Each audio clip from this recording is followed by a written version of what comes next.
Susan Smith gets her first chance at parole just as the 30th anniversary of the murder of her sons arrives this Friday. It is a betrayal that was felt in homes across the country. This mother begging for our help to find her sons. I'll never forget the moment we all discovered that she locked them in their car seats and then rolled the car into that lake in Union County. To the vehicle. We have officers looking everywhere around we can right now. Even if you lived through it 30 years ago, you may have forgotten all about the yellow ribbons and the flyers taped to car windows. But Susan Smith's lies are something you never forget. Okay, I was stopped at a red light, and just out of nowhere, this black guy came up and just opened the door and jumped in the car. She claimed the man carjacked her children. Her desperate pleas quickly turned Union into a media circus. I want to say to my babies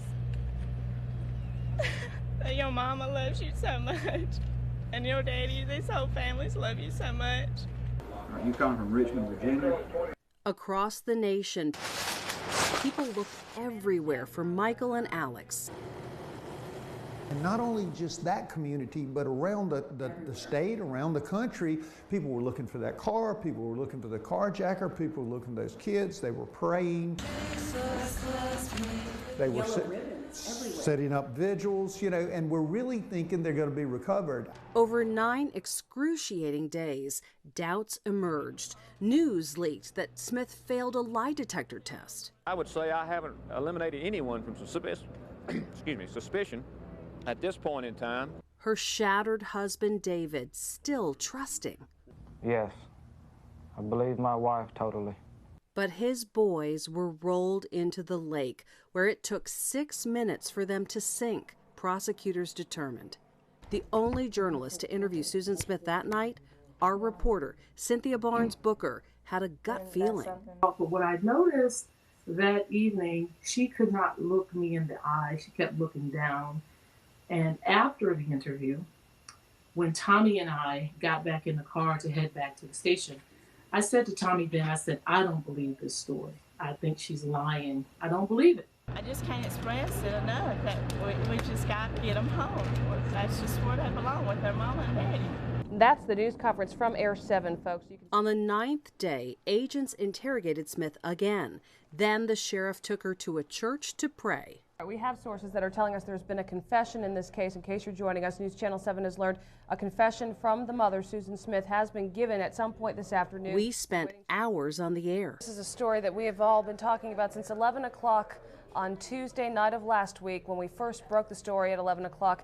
Then our worst fear.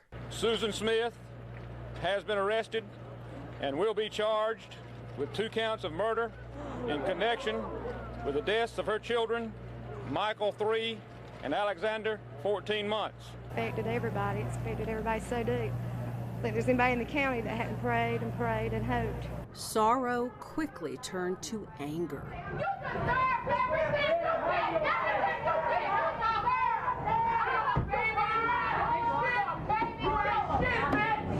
I just wanted to see, what did she look like? Who and what mother could kill her babies? 7 News carried the funeral for Michael and Alex buried together in a single casket before an aching community. The prosecutor who thought Smith should die for her crime says the jury was never told she'd have a chance at parole.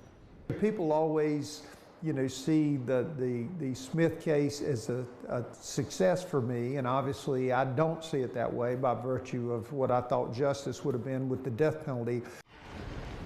Tommy Pope says even getting a conviction got complicated I'm Sheriff Howard Wells. when the sheriff gave sympathetic testimony. Half the sheriff's testimony, you know, because he was Susan Smith's godfather in a strange twist, half the sheriff's testimony was in mitigation for Susan. The former prosecutor is helping David Smith fight Smith's parole. Clearly from her behavior, her relationships with the guards, or her pen pals, or sugar daddies waiting on her out. Susan has spent 30 years focused on what's best for Susan. And so I don't think justice has been served if she would get out now.